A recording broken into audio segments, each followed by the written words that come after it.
సరే, ఇంతలా చెప్తున్నావు కాబట్టి నిన్ను నమ్ముతున్నాను.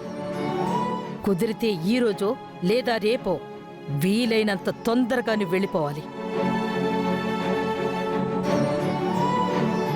ఇప్పుడో అప్పుడో రేపో మాపో అని మళ్ళీ వాయిదాలు వేసి ఆలస్యం చేశావో నేనే నిన్ను బలవంతంగా మెడపట్టి బయటికి గింటేస్తాను. అంతదాకా తెచ్చుకోకు.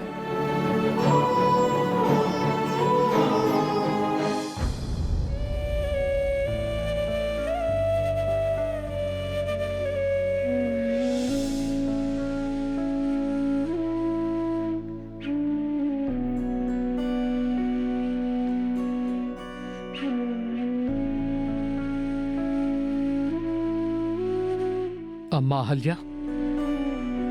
ఏంటమ్మా నువ్వు వెళ్ళిపోవాలని నిర్ణయించుకున్నావా? తప్పదు కదా మావయ్య. నువ్విక్కడే ఉండే పరిస్థితి లేదా తల్లి?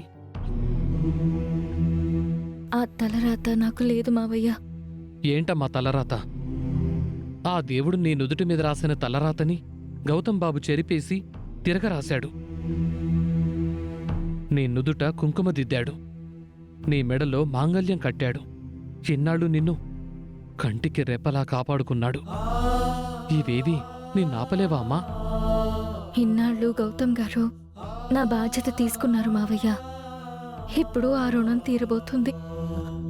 గౌతమ్ బాబుకు నీ మీదుంది బాధ్యత మాత్రమే కాదమ్మా, అంతకు మించిన ప్రేముంది. ఈరోజు బాబుగారు ప్రేమిస్తున్నాను అని చెప్పింది ఆ అదితి అమ్మను కాదమ్మా, నిన్ను. నిన్ను గౌతమ్ బాబు నిన్ను ప్రేమిస్తున్నాడు. ఆ ప్రేమను వదులుకొని ఎలా వెళ్తావు తల్లి? ఆయన మనసులో నేనున్నానో లేదో నాకు తెలీదు మావయ్య. ఒకవేళ నన్ను ఆయన ప్రేమిస్తూ ఉంటే ఆ ప్రేమకి నేను అర్హురాల్ని కాదు. ఆ స్థాయి నాకు లేదు. ఎందుకు లేదమ్మా? ఏం తక్కువ చెప్పు. నీకు అర్హత ఉంది కాబట్టే గౌతమ్ బాబు నిన్ను ప్రేమిస్తున్నాడు. అందుకేనమ్మా గౌతమ్ బాబు ఇన్నాళ్ళు నీ పక్కనున్నాడు. నా దృష్టిలో గౌతమ్ గారు దేవుడు మావయ్య. ఆయనని అందుకునే స్థాయి నాది కాదు. పిచ్చిదాన్లా మాట్లాడకమ్మా. నీ మనసులో కూడా గౌతమ్ బాబు ఉన్నాడు. నువ్వు గౌతమ్ బాబుని ప్రేమిస్తున్నావు. నేను ఆ దేవుణ్ణి పూజిస్తున్నాను మావయ్య. దేవుడి పూజలో ప్రతి పువ్వు దేవుడి మెడలో హారం కాలేదు. కొన్ని పువ్వులు దేవుడి పాదాల దగ్గరే ఆగిపోతాయి. నేను గౌతమ్ గారి మెడలో హారాన్ని కాలేను. నా రాత ఆయన పాదాల దగ్గర మాత్రమే. నువ్వు తప్పుగా అనుకుంటున్నావు తల్లి. గౌతమ్ బాబు నిజంగా దేవుడే. నీకోసం ఆ దేవుడే వరాన్నిస్తున్నప్పుడు నువ్వెందుకు వదులుకుంటున్నావు?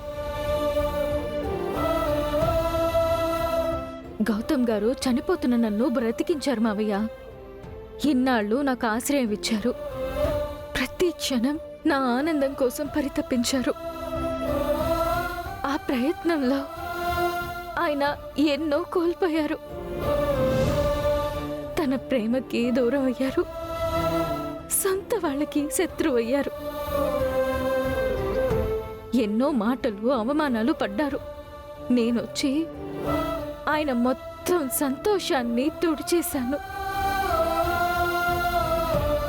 నాకు సాయం చేసిన ఆయనకి ఒక రకంగా ద్రోహం చేశాను. స్వచ్ఛమైన ప్రేమలో నిజాయితీ మాత్రమే ఉంటుందమ్మా.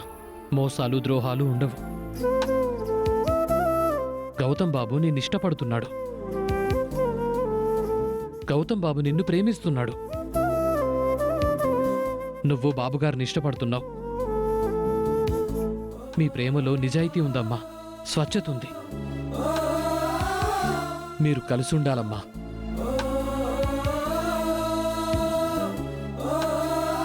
అది కుదరని పని మావయ్య. మేము ఎప్పటికీ కలిసి ఉండలేము. ఎందుకమ్మా? ఒక్కసారి ప్రేమిస్తున్నానని ఒక్కసారి బాబుగారితో చెప్పి చూడు.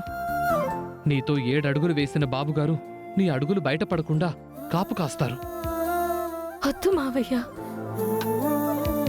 మా ప్రయాణం ఆ 7 అడుగుల దగ్గరే ఆగిపోని.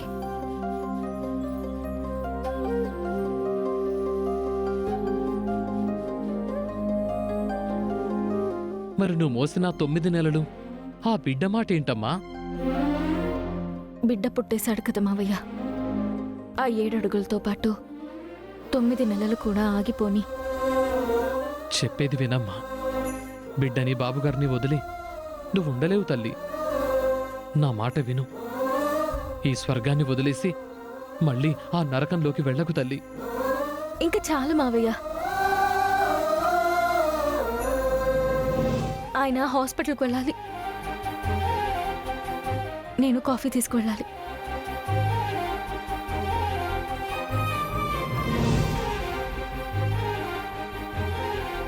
అమ్మా, భగవంతుడా, ఇలా జరుగుతుందేంటి? నువ్వేదో ఒకటి చెయ్యాలి.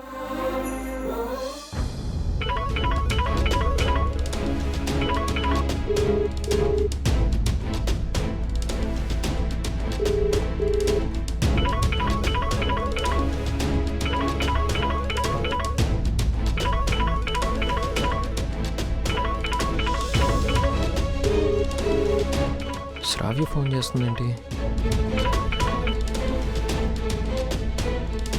శ్రావ్య, హలో అన్నయ్య. స్పీకర్ ఆన్ చేయి. ఏంటమ్మా ఫోన్ చేసావు? అక్కడంతా ఓకే కదా? మేమిద్దరం ఉన్నామని చెప్పకో కానీ. ఓకే అన్నయ్య.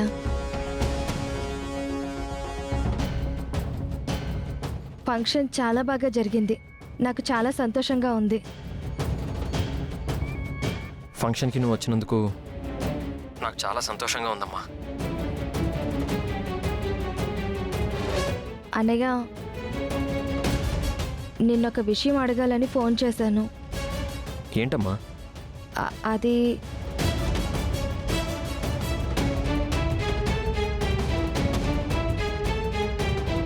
అది నువ్వింకా అదితిని ప్రేమిస్తున్నావా అన్నయ్య?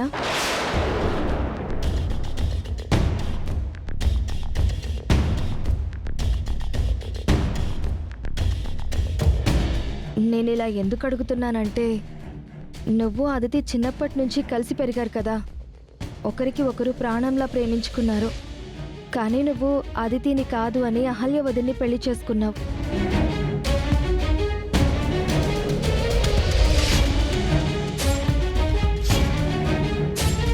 నువ్వు నిజంగా అహల్య వదిన్ని ఇష్టపడి పెళ్లి చేసుకున్నావా అన్నయ్య? అదితి ప్రేమను మర్చిపోయావా?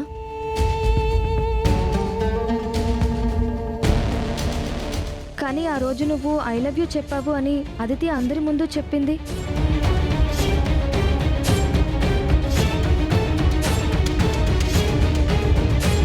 నువ్వు నిజంగానే అదితికి ఐ లవ్ యూ చెప్పావా అన్నయ్య? అదితిని ఇంకా ప్రేమిస్తున్నావా?